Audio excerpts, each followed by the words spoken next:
Kami ni Mar, matagal na po kaming magkaibigan.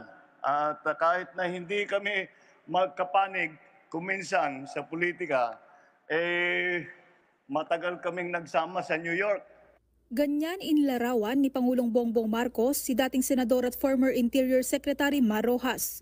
Present si Rojas sa rice distribution ng pamahalaan sa Rojas City, Capiz kaninang umaga.